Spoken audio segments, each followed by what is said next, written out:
It's been 10 years since 343 got involved with the Halo franchise. But did Bungie pass the torch to the right company? We're going to talk about it. Stay tuned for the Punchcast. Shut up and sit down.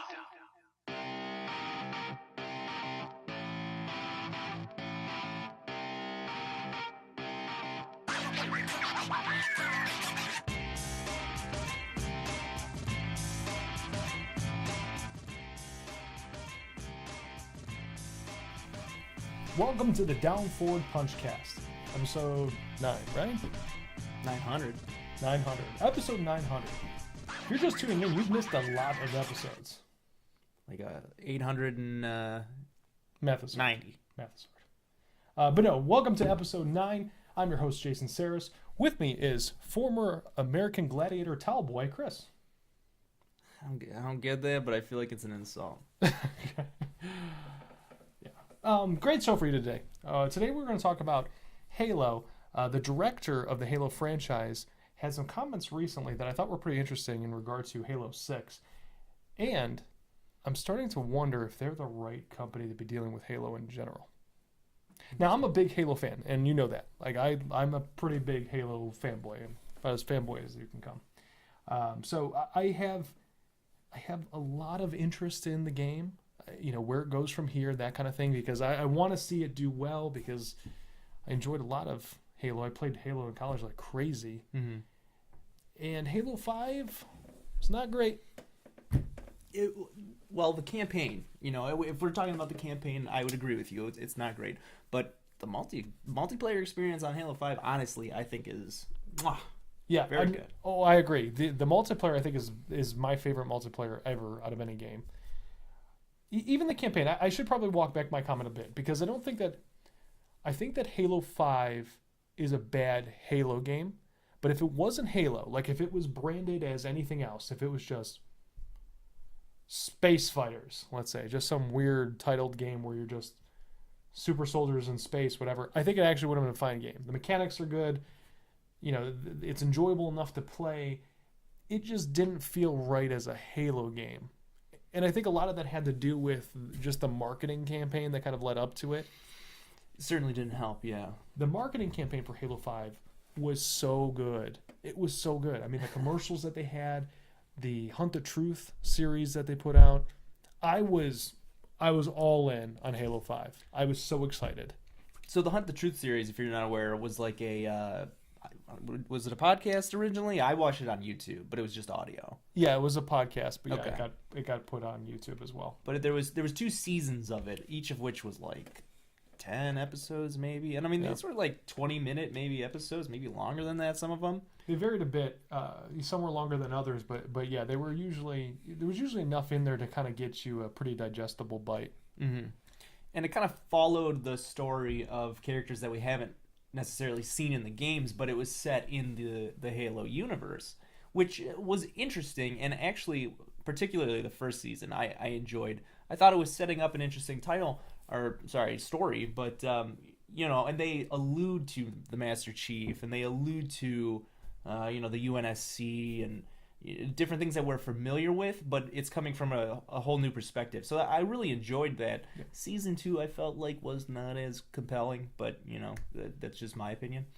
But then once we got to the actual game of Halo 5, it was basically like, okay, all that stuff that we were building up in the podcast, all these angles that we were looking at, none of this matters. Yeah, because the Halo 5 campaign was just it was completely different and separate from anything that they had given us leading up to the release. Yeah, so the commercials and the whole premise of the game seemed as though it was Master Chief is going rogue, and Spartan Locke has been hired to track him down and bring him in, which I guess very loosely that is accurate of the game. I mean, they told Master Chief don't go after Cortana, and he went after Cortana, so I guess he's going rogue. Spoilers, in case you haven't played that. Or heard anything about it. Yeah, multiple-year-old game. But that's also the premise of the game, so I don't actually think it's a spoiler, because that's kind of the whole thing. And then Spartan Locke, is technically trying to find Chief, so I guess the very bare-bones basic story is technically there. The log line, I guess. Like Yeah. Spartan Locke looks for Master Chief. Like that. And that's about as far as it goes. Right. Yeah. Which was disappointing because I think there was a lot of opportunity with that story. It seemed very compelling in those commercials. Man, when you saw that one commercial where you saw Chief down in front of that statue of himself, I don't remember what. Is that planet? I don't remember what planet that is. Probably one that doesn't exist because nothing in those commercials made any sense. That's true. But then you see Locke kind of rolling up on him, and he's got the gun pointed right to his face. And you're like, oh my God, is Chief gonna die? Chief's not gonna die, right? Right. But and you don't really think it's gonna happen. But part of you wonders. You can't wait to play that game. Well, man, that was so good. The thing about that commercial in particular that was really interesting.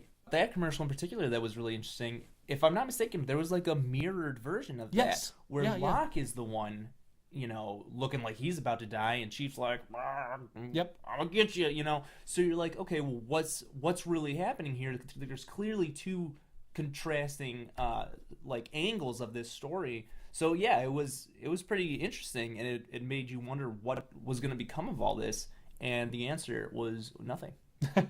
Nothing. You're right. It really wasn't. The one time that they interact in the whole game is like a 30-second cutscene where it's basically, one swings at the other, and then he says, "I'm sorry," and then it's over. Like, it's done before it begins. It's ridiculous. But I thought after seeing that commercial that we were going to get some sort of like Halo 2 where you got to play two different characters throughout the game. Like, I thought it was going to be you play Master Chief for half the game, you play Spartan Locke for half the game, and you do switch between the two characters, but in reality 80% of the game is Locke and 20% of the game is Chief. 20% might be generous, honestly. No, there's like 10 missions, like there's 10 chapters or whatever, and 2 of them are Chief and 8 of them are Locke. So maybe it's 3 and 7, but I'm pretty sure it's like 2 and 8. It's right about there.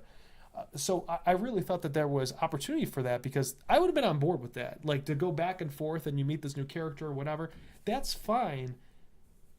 But we didn't get that story. I mean, it wasn't really there. So the reason why we're talking about this today is because the director of the Halo franchise, Frank O'Connor, he did an interview with Games TM magazine, and so anybody who doesn't know, 343 took over the franchise in 2007. And Halo 4 was their first like independent project. They worked on a couple things with some other third-party groups to kind of get them up and running. I think Spartan Assault was in there, maybe the first Halo Wars game. But Halo 4 kind of set the tone for where they wanted to go, and obviously they had Master Chief Collection and then Halo 5. So Frank, in his interview, has a couple of really interesting quotes, but basically he's talking about how the direction of the franchise with Halo 6 is going to go, where he wants to make it more about Master Chief again and kind of it sounds like they're probably going to nix the whole Spartan Locke thing altogether. One of the quotes that he had was that they realized that people wanted more of Master Chief's story in Halo 5, and they certainly understand that why it was disappointing for them when you play Halo 5 because you don't get a lot of the story. In the interview, he talks about several things about how what they were trying to achieve was to expand the universe a bit because Halo is a huge universe. Yeah. Have you read any of the books or anything? I don't know how to read, but if I did, I still probably would not have read them, no. Okay. Did you listen to any of the audiobooks? I don't know how to hear things, but if I did, I probably still wouldn't have done that. And when it comes to expanded universes, I think it... Overwatch. You were saying? Anyways, there's a huge universe to Halo. They have multiple books now. I forget how many, but there's a ton of books. There's a lot of lore.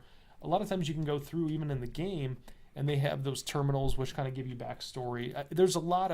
It's a huge universe. Yeah.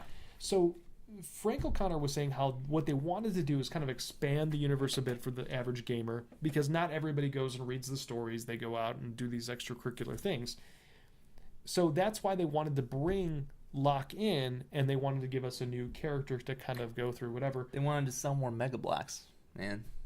But they nixed the Mega Blocks project, didn't they? Well, wasn't the actual game, yes. But they sell Halo Mega Blocks. Oh, they still have the Halo toys. So I thought it was... I'm glad to hear it, obviously. I would like more of a Master Chief focus. But I still think I'm starting to have a little bit of concern about where they're going with the franchise. There are things that I like that they're doing, but I'm still worried a bit. And I don't know. I mean, when you hear things like this, where Frank O'Connor says, hey, we made a mistake, we're going to fix it, we're going to do what you want to do for the next one, do you buy that? I guess I'm looking from the standpoint of, if you have that criticism, isn't that what you're going to say?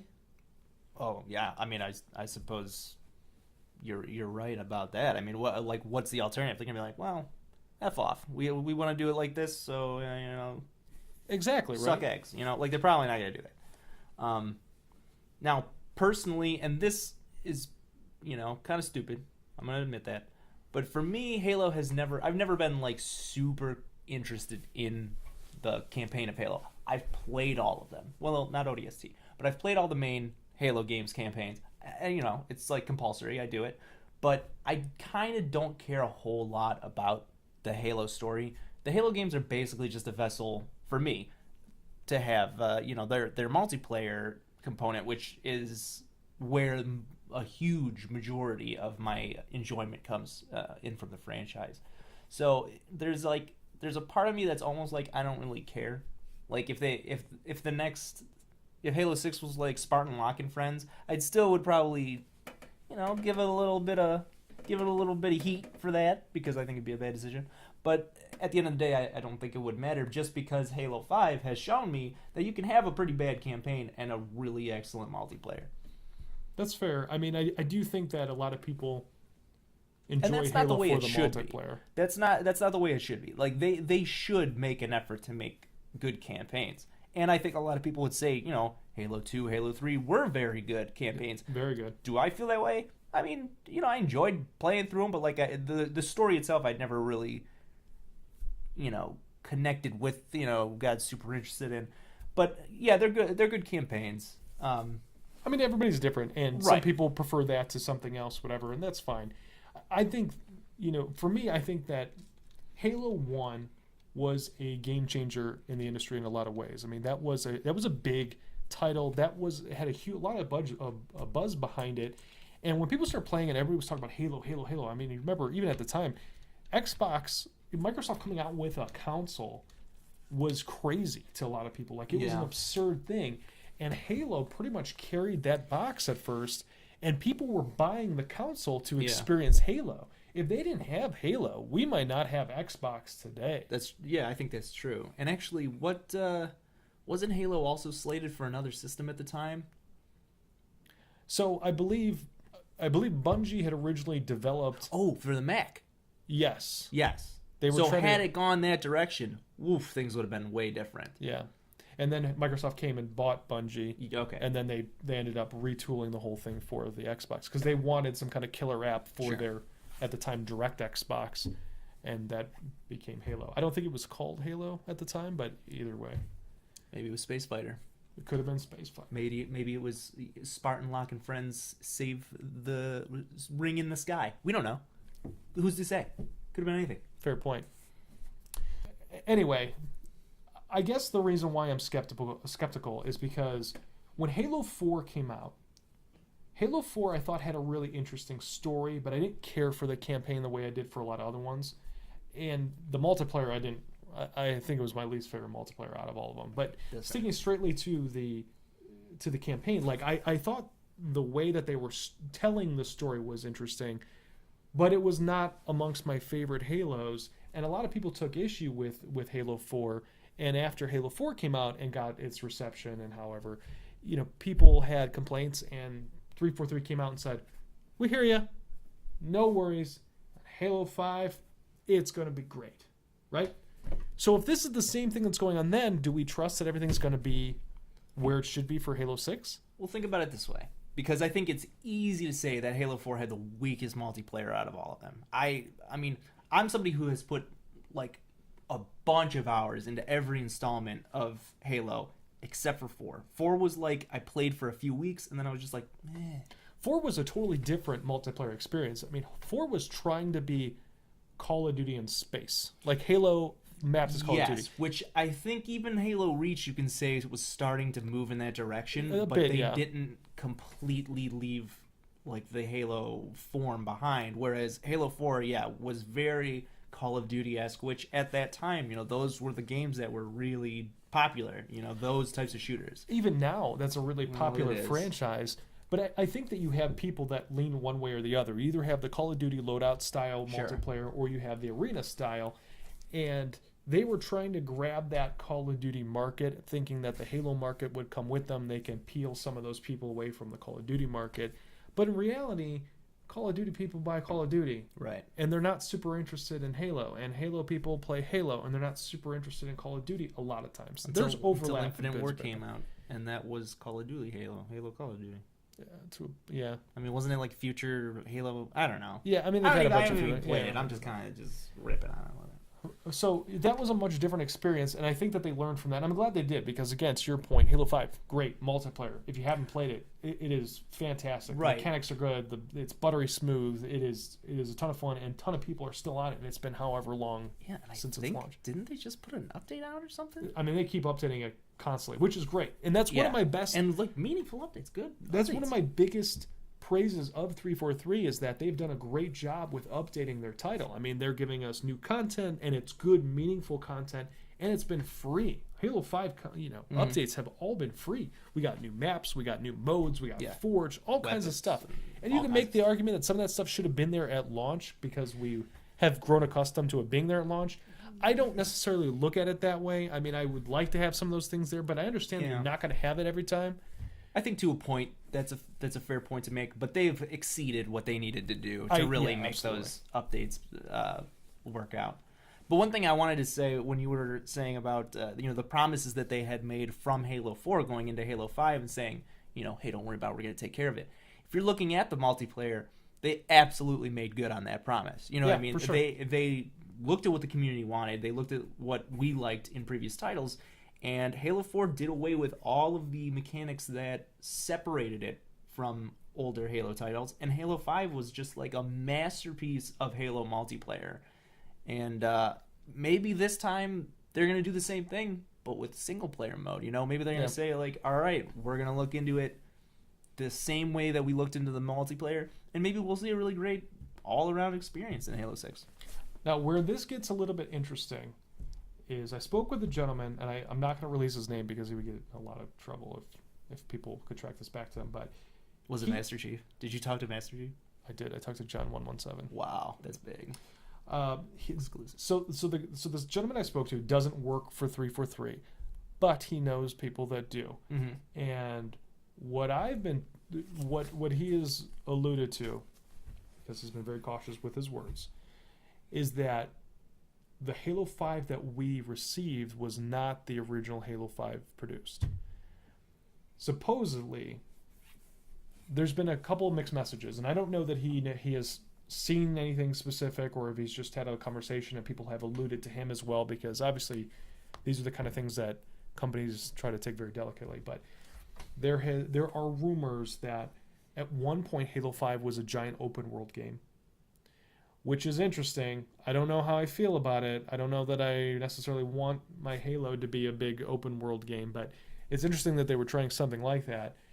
There's also rumors that Halo 5 was more in line with the marketing campaign at one point, and late in the process, Microsoft freaked out that it was going to be too different from what people have grown accustomed to with Halo, and that they were worried that the sales wouldn't be there, so they scrapped a bunch of content, connected what they had left, as best they could in this short time frame.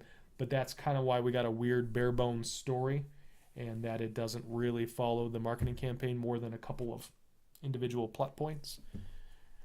It's kind of concerning. Yeah, that's interesting, and that's not. I didn't know about this really, but I think it almost makes sense, at least to a point. I think it absolutely seems like there was something else in the works that maybe had to be like kind of redone or recycled in order to get the Halo 5 that we have now.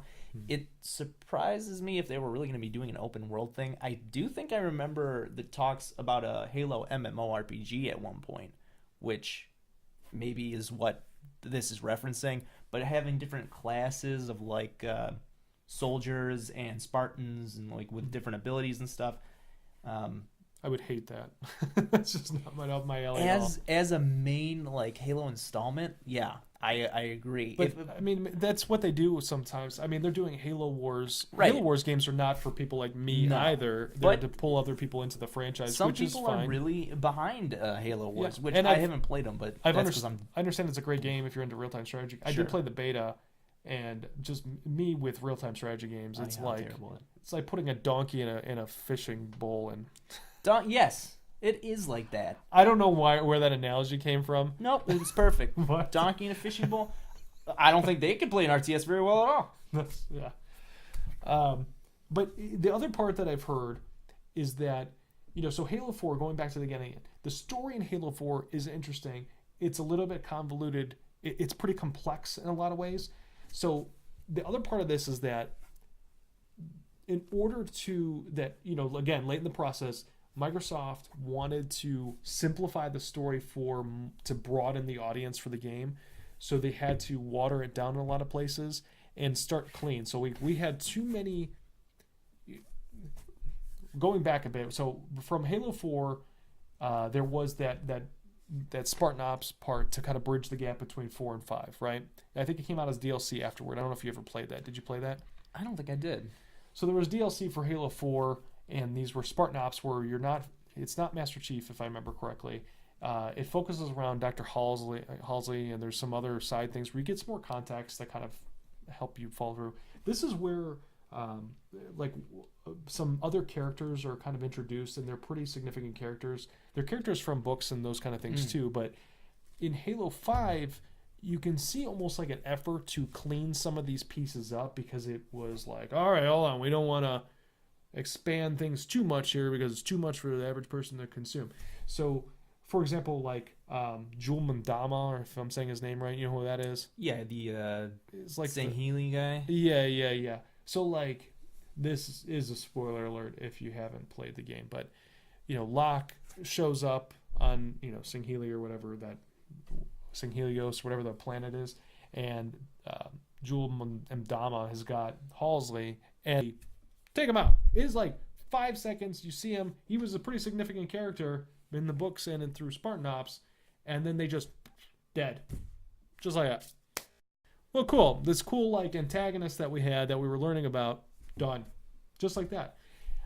And it was almost supposedly in an effort to start to clean the slate up a little bit. This way things are not so convoluted and you could just focus on, here's the main bad guy. You have your good guys, and you have a simplified story, things like that. Now, if all these things are true, because again, I'm hearing it from a person who's hearing it from a person, so who knows what gets watered down. But if all these things are true, should we be concerned that 343 was willing to make these kind of changes and produce the product that they did, or should we be hopeful that they had a better product, and maybe now that this one kind of fizzled out a bit, then maybe they'll get the blessing to do what they were actually looking to do for the next one? I think I'm willing to give them the benefit of the doubt. I think that there are some fans of Halo who are always going to be kind of butting heads with 343 because they're not Bungie, and that feels wrong. And I don't feel that way necessarily. I say get over it. I mean, like 343 was erected from Bungie employees. I mean, they were people that were working at Bungie. Things happen. Sure. We got to keep the franchise. I mean, Bungie could have easily taken the franchise with them, or just let it die. I don't know what the rights were. We got Destiny, the masterpiece. Hey, you don't like Destiny, but plenty of people out there do. I mean, Destiny, that's true. Bungie's doing pretty well for themselves right now. It's not your game. It's not necessarily my game. That's true. But 343 is full of people who, are really passionate about the Halo franchise. And maybe they weren't there from the very beginning of when it began, but these are people who really do care about it. I'm sure some of them, I think you mentioned some of them were part of Bungie. Yeah, I mean, they were erected out of Bungie. I mean, some of the people stayed behind, and then they founded 343. So, I mean, they were there. Yeah, and it's obvious to me that they do love the franchise a lot, and they're doing, I think, a very excellent job, particularly with like communicating with the community, because whether it's through their official forums or I see it mostly on Reddit, they talk directly with the community, and those interactions and those suggestions that come from the players are implemented, and things like Forge mode, which probably would have come either way, but the file browser, or even certain game types like infection game type, things like that. Yeah, these are responses to the community, really making it known that that's what we wanted to have implemented in the game. So I think 343 is doing a pretty good job, and I'm excited to see what they do with Halo 6. I guess I'm leaning that way too. I mean, I want to give them benefit of the doubt because of how well they did with the multiplayer. When you watch the sprint and you see like all the effort that they put into trying to think these things through, like I think they're smart guys, and I think that they are invested in it. I guess to kind of round this out here, what is it that you want to see from Halo 6? Like what do they need to do? I know you're not as into the campaign as I am, but what do you want from the campaign in order to make it worthwhile to you? I don't love the direction they're going with having Cortana be like an antagonist figure. That's not Spoiler. right, but we already had spoiler alerts. Sure, but people could pop in, pop out. I don't know. Whatever. Go on. All right.